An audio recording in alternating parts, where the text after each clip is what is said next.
Há um outro texto que eu vou deixar para o fim, depois de trazer a tipologia que eu quero, que está lá no livro de Hebreus, onde eu quero, mostrar para você que isso de fato pertence à nossa época e ao nosso tempo. Mas antes disso, eu quero que você olhe para esse texto da forma como Deus me fez olhar aquele dia. Nesse processo que eu estava lendo, relendo, me veio uma pergunta no meu espírito. E eu já descobri há muito tempo que Deus não pergunta nada para saber a resposta, Ele sabe tudo. O propósito é nos fazer pensar a respeito do assunto. E me veio uma impressão muito forte, a respeito de quê? É a demanda que Deus, por meio do profeta, está fazendo com a nação de Israel. Isso, na verdade, é uma forma da gente questionar o próprio texto bíblico, entender, mas aquilo me veio forte. Eu lembro que eu pensei bem, reli o texto, pensei bem antes de responder, pensei, eu tenho que caprichar na resposta. Eu tentei dar uma resposta até meio rebuscada, carregada de um certo linguajar jurídico. E eu falei para Deus, a demanda que o Senhor, por meio do profeta, está abrindo com a nação de Israel, é, na verdade, uma discussão em torno de propriedade. O Senhor está acusando eles de apropriação indébita, indevida. Em algum momento perdi a compostura, chutei o balde e falei, estão metendo a mão no que é teu. Estão lhe roubando, é disso que o Senhor está acusando eles. Então, a discussão é em torno de propriedade. Quando eu disse isso no meu coração, a discussão é em torno de propriedade, parece que a ficha caiu.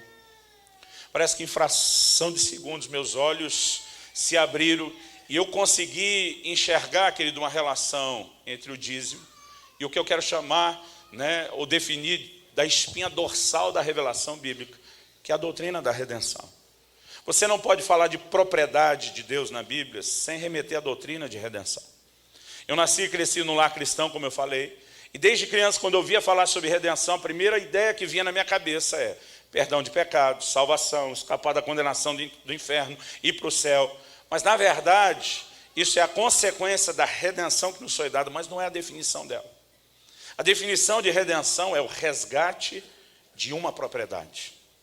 E é importante que a gente entenda essa perspectiva de redenção. Se eu falar aqui a palavra feijoada, preciso explicar alguma coisa a mais? Aliás, fazer isso antes do almoço é até covardia, né? Mas se eu falar a palavra feijoada, eu tenho certeza que não preciso explicar nada para ninguém. Eu não sei você, mas eu só de ouvir a palavra feijoada, eu já tenho uma visão. Eu consigo ver aquela caldeirada de feijão preto, com aqueles pedaços de porco que a gente não comeria de jeito nenhum, mas lá parece que fica tão interessante. Eu consigo enxergar a laranjinha fatiada, a couvezinha refogada com bacon, aleluia, molhinho de vinagrete, molhinho de pimenta no caldo de feijão, aquele arrozinho com alho, eu enxergo tudo. Para mim, a palavra feijoada, diz que pregação de gordo sempre tem exemplo de comida, é um negócio sério. Para mim, a palavra feijoada ela não é seguida só de visão. Acredite ou não, ela é seguida de cheiro. Janeiro de 1992, Angra dos Reis, estado do Rio de Janeiro. Eu fiquei hospedado numa casa, que na sexta-feira à tarde eles colocaram uma feijoada dessa, uma caldeirada de feijão, de feijoada no fogão a lenha. E a janela do quarto, do segundo andar que eu estava, ficava exatamente em cima do fogão a lenha. E aquilo ficou borbulhando, irmão, até o almoço do sábado. Aquele cheiro entrava no quarto, e até hoje aquilo eu consigo lembrar. Quando fala a palavra feijoada, para mim a palavra feijoada não é seguida nem só de cheiro e de visão, mas de barulho. Eu ouço o croque do torresmo quebrando a boca. Agora, se a gente falar de feijoada com um estrangeiro que não está no nosso contexto, ele vai ficar perdido. Uma vez nós recebemos um pastor da África, e ele falou, quero comer um prato típico brasileiro. Eu falei, nós vamos fazer uma feijoada. Ele olhou para mim e falou, o que é isso? Porque para alguém que está fora do contexto, a palavra feijoada não significa nada. Eu tentei explicar. Falei, olha, é um prato à base de feijão. No inglês não fazia conexão entre a palavra feijoada e o feijão. Ele falou, mas só feijão? Porque no país dele eles quase não comem feijão. É como ervilha, grão de bico para a gente, de vez em quando. Eu falei, não, também tem carne. Ele falou, que tipo de carne? Eu falei, é melhor você comer primeiro. Depois te dou toda a receita. Ele olhou para mim e falou, fui instruído a não confiar em você. Você é o duro de aprontar com os amigos, a fama lhe precede. Aí eu falei, cara, pode confiar. Ele disse, não, que tipo de carne? Ele insistiu tanto, falei, porco. Quando eu falei porco, ele torceu o nariz. Eles não têm esse costume de comer porco por lá. Aí ele fez a pergunta proibida, que parte do porco? Falei, come primeiro, depois te explico tudo. Que parte do porco? Mas quando eu falei quais eram os pedaços do porco, ele olhou para mim e falou, não come esse negócio, é nunca. Mas eu pensei, nós vamos fazer do mesmo jeito. Eu falei, quando estiver pronto, ele olhar para a feijoada olhar para ele, vai rolar um clima, vai acontecer. Mas, irmão, nós fizemos uma feijoada, ele não tocou nela, e até hoje ele não sabe que perdeu o momento profético da visitação de Deus na vida dele. Não sabe o galardão que ele jogou fora. Mas depois daquilo eu comecei a pensar, realmente tem coisas que no nosso contexto cultural a gente não precisa explicar, mas para quem está fora, irmão, não faz sentido. E às vezes tentando explicar é difícil. Por que eu estou dizendo isso? Quando a gente ouve a palavra redenção, talvez o nosso conceito não seja exatamente o que é redenção. Mas quando os judeus falavam de redenção entre si, eles sabiam exatamente do que estava falando, assim como quando a gente fala de feijoada. Então eu quero gastar um pouco de tempo para trazer um panorama do que é redenção, antes de fazer a aplicação que eu quero fazer a respeito do dízimo. Abre comigo em Levítico 25, 25. Nós temos nesse texto um resumo do que é redenção. Levítico 25, 25. O texto diz assim, se o teu irmão empobrecer e vender alguma parte das suas possessões, então virá o seu resgatador. A palavra resgate é sinônimo de redenção, assim como remissão. Então virá o seu resgatador, o seu parente, e resgatará o que o seu irmão vendeu. Por trás desse texto, nós temos aqui uma declaração interessante. Se alguém se empobrecesse e por conta das dívidas tivesse se desfazer das suas posses, existia algumas formas de lidar com isso. Em muitos casos, o endividamento e com a entrega das posses não sendo suficiente, essa história terminava em escravidão. Você deve se lembrar em 2 Reis 4:4, que uma das viúvas dos filhos, dos profetas procura Eliseu e diz, ó, teu servo morreu, deixou uma dívida, o credor está querendo levar meus filhos como escravo. Deus sempre trabalhou dentro de uma premissa, que a gente deve pagar aquilo que deve. Você pode dizer amém? Amém. Se o amém não for forte o suficiente, irmão, vai ficar aquela suspeita dos caloteiros no recinto. Vamos dissipar a dúvida? Deus sempre diz para a gente pagar o que deve, amém? Amém. Agora, eles tratavam da dívida nesses termos e aspectos. Não sendo suficiente os bens que alguém tinha, ele podia chegar ao ponto de ser vendido como escravo. Agora, se isso acontecesse, havia algumas opções de se livrar da escravidão. Uma delas, Êxodo 21, diz que se um hebreu escravizasse a outro hebreu, isso deveria acontecer no máximo por 6 anos, e no 7º ele sairia livre. Mas uma outra opção que envolve essa questão da libertação da escravidão era o ano do jubileu. O ano do jubileu acontecia uma vez a cada 50 anos. Toda dívida era perdoada, todo escravo se tornava livre, toda a propriedade voltava ao seu dono. Eu queria tentar fazer uma ilustração aqui da microfonia. Se eu sair daqui, não, né? Se descer. Ok. Posso tomar você como exemplo? Você estava com a cara de à sua disposição? Ok. Como que é seu nome? André. Se você fosse um judeu do Velho Testamento, você queria chamar como? Davi. Ok. Imagina que o Davi, irmão, é um cara rico. Mas rico. Mas pensa num cara rico. Aliás, rico nem define o que ele é. Ele tem tanto dinheiro que ele nem sabe o que ele é. E eu venho até o Davi para fazer uma proposta de negócio para ele. Chego para ele naquela linguagem de crente. Estou sentindo que quem investir no plantio do trigo vai, como diz o povo aí fora, lavar a égua de ganhar dinheiro. Aí eu digo para ele, você sabe que eu tenho boas terras, você sabe que eu tenho muita mão de obra, além dos meus trabalhadores, dos escravos. Você sabe que eu tenho todo o know-how, o conhecimento da coisa, desde o plantio, a colheita, a forma de estocar, o canal de distribuição.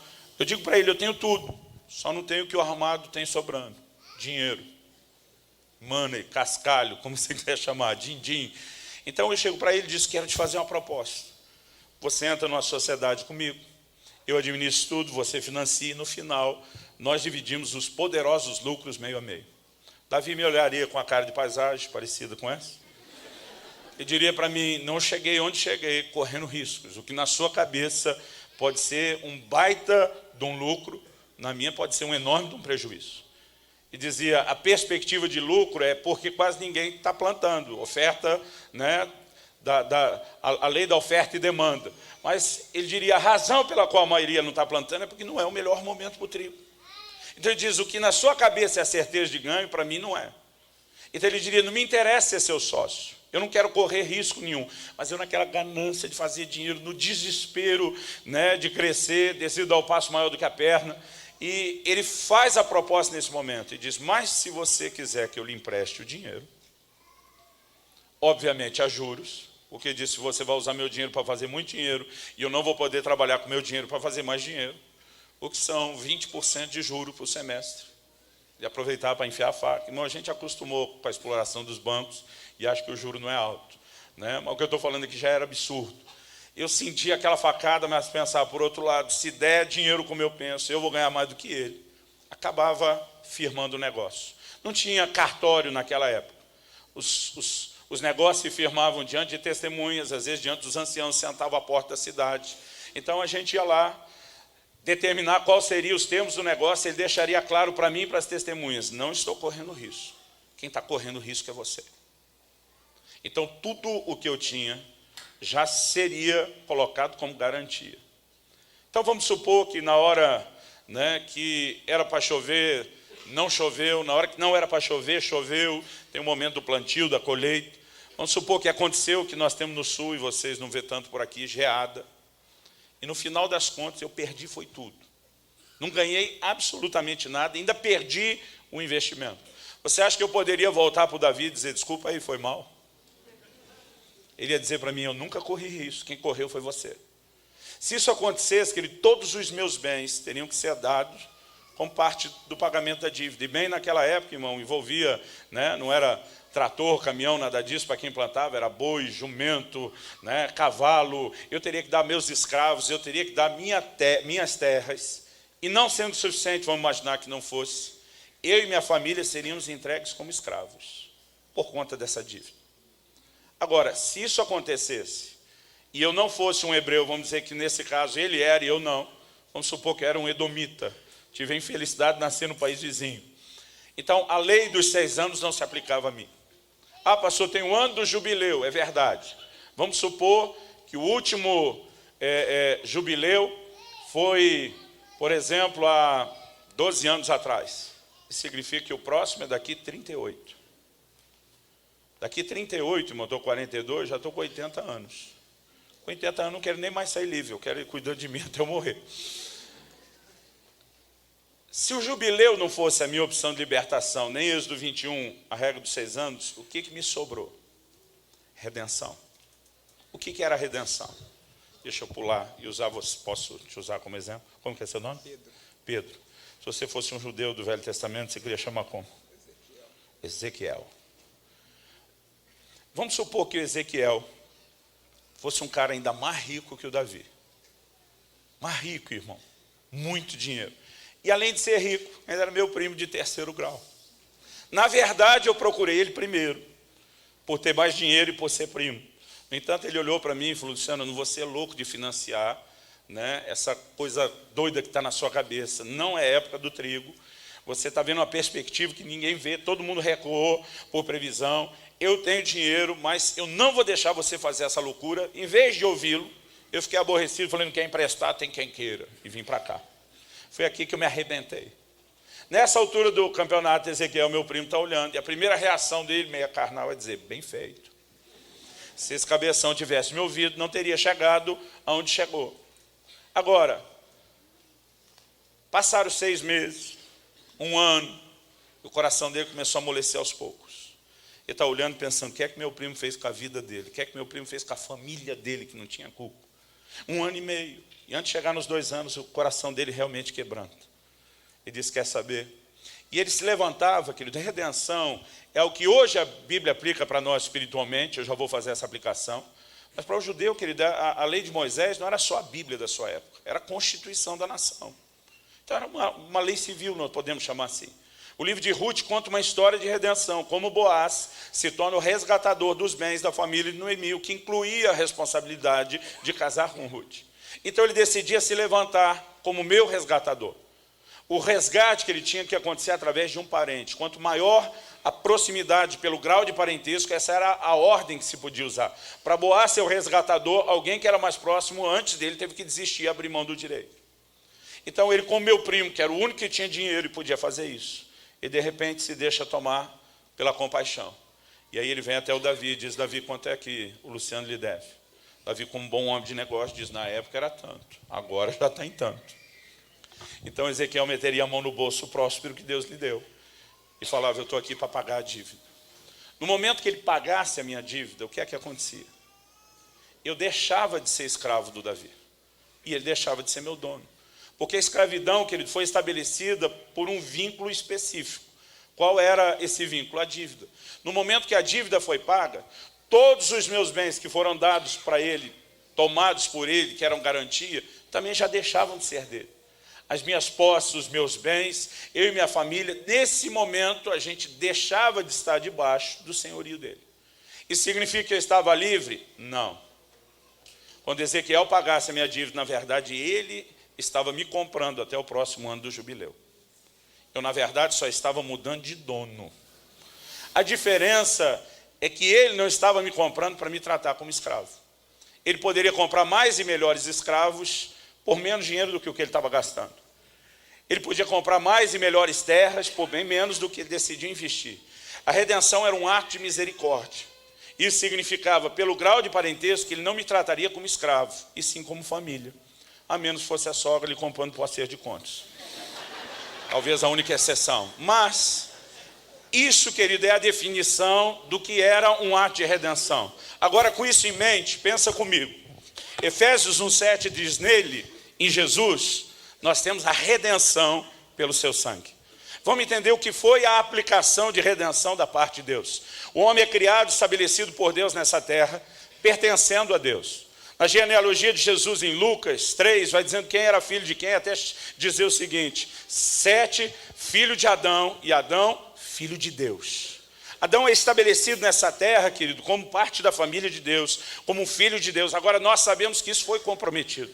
Nós sabemos que isso se perdeu, porque quando Jesus entra no mundo, ele é chamado de o filho unigênito. Não tem mais ninguém nessa condição. Como que isso se perdeu, se comprometeu? Por causa do pecado, você sabe muito bem. Em 2 de Pedro 2,19, a Bíblia diz que quem é vencido em algo se torna escravo daquele que o vence. Quando o homem se sujeita à tentação e à proposta de Satanás, ele não apenas se afastou de Deus pela morte espiritual, mas ele se sujeitou à escravidão de Satanás. A partir desse momento em que ele se encontra num lugar de escravidão, ele está diante de uma dívida impagável. Vai comigo para o Salmo 49, nos versos 7 e 8, e essa é a definição da Bíblia a respeito da condição do homem. Salmo 49, 7 e 8. Diz assim: ao irmão verdadeiramente ninguém o pode remir, nem pagar por ele a Deus o seu resgate, pois a redenção da alma deles é caríssima, e cessará a tentativa para sempre. O homem, na condição de pecado em que estava, se sujeita a um lugar e uma posição de escravidão debaixo do domínio de Satanás. Colossenses 1,3 diz que Jesus nos arrancou de onde? Do império das trevas. Era onde nós estávamos. Agora, não tínhamos condição de reverter essa condição, né, de escravidão, de mudar isso ou de pagar a dívida. É aí que entra a redenção. E é aí que nós precisamos entender o mistério de por que Deus, Jesus, se torna homem. Por que é necessária a encarnação? Porque somente um semelhante, alguém de proximidade, poderia assumir o lugar de pagador da dívida. Jesus é concebido pelo Espírito Santo, gerado sem pecado, vive sem pecado. E é o único que tem autoridade, querido, para realizar o ato de redenção. O ato de redenção, querido, não é apenas um ato de perdão dos pecados. Na verdade, é o pagamento de uma dívida.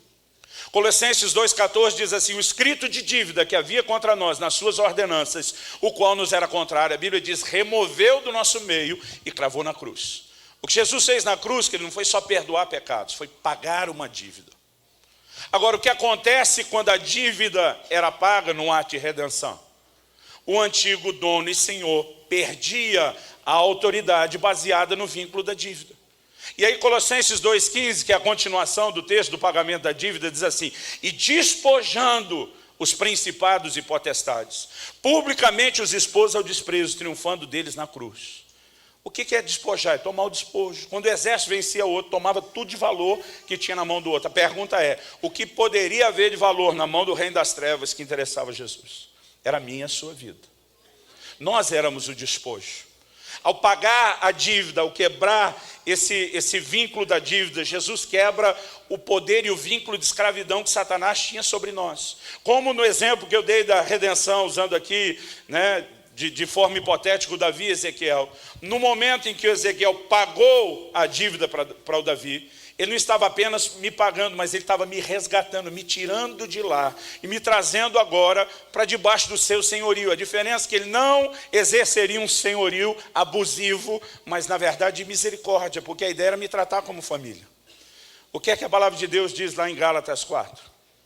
Que nós não recebemos de novo o espírito de escravidão, porque antes estávamos debaixo dele. Mas ele diz, mas recebestes o espírito de adoção, pelo qual clamamos Abba, Pai. Porque ele nos comprou, querido, na verdade, para nos tratar como parte da família, e não para nos tratar como escravo. No entanto, querido, nós precisamos entender o que está por trás desse ato de redenção. Quando ele pagou a dívida, e por meio do pagamento da dívida, ele literalmente nos comprou. Aliás, Apocalipse 5, 9 e 10 diz exatamente isso. E cantava um cântico novo, dizendo, digno é o Cordeiro de abrir o livro com seus selos, porque foste morto e com seu sangue compraste para Deus homens de toda raça, tribo, língua, povo e nação, e para o nosso Deus os fizestes reis e sacerdotes. O que acontece na cruz, querido, nós podemos chamar de uma transação comercial. É um ato de compra por meio do pagamento da dívida. Em 1 de Pedro 1, 18 e 19, ele diz, não foi com prata ou ouro que fostes resgatados da vossa vã maneira de viver, que por tradição herdaste dos vossos pais. Ele está dizendo, houve um resgate, mas o pagamento da dívida não foi feito com prata ou ouro, com moeda terrena, e diz, mas com o precioso sangue de um cordeiro sem defeito, morto, na verdade, antes da fundação do mundo, mas agora manifesto por amor de nós. Quando nós entendemos redenção, querido, que é um ato de compra através do pagamento de uma dívida, a gente precisa entender também o resultado ou a consequência da redenção. É que isso faz de Deus o nosso dono. Isso faz de nós propriedade de Deus. Em 1 de Pedro 2,9 ele diz, vós sois a nação santa, a geração eleita, o sacerdócio real, ele diz, o povo de propriedade exclusiva de Deus. Vira para o irmão ao seu lado e fala, você é propriedade exclusiva de Deus. Tem uma outra versão que traduz isso assim, o povo adquirido, que significa o quê? Comprado. O resultado de redenção, querido, é que Deus se torna o nosso dono e nós nos tornamos a sua propriedade. A palavra de Deus diz em Atos 27, 23, Paulo, quando está naquele navio que depois acaba naufragando, eles vão parar na ilha de Malta, ele tem uma visão de um anjo. Na hora de contar que o anjo lhe apareceu, ele diz assim, o anjo de Deus, de quem eu sou, pertenço. E a quem eu sirvo, sou servo. A gente, como igreja cristã, começou a usar a palavra servo, mais para indicar uma espécie de status espiritual do que o que na verdade é.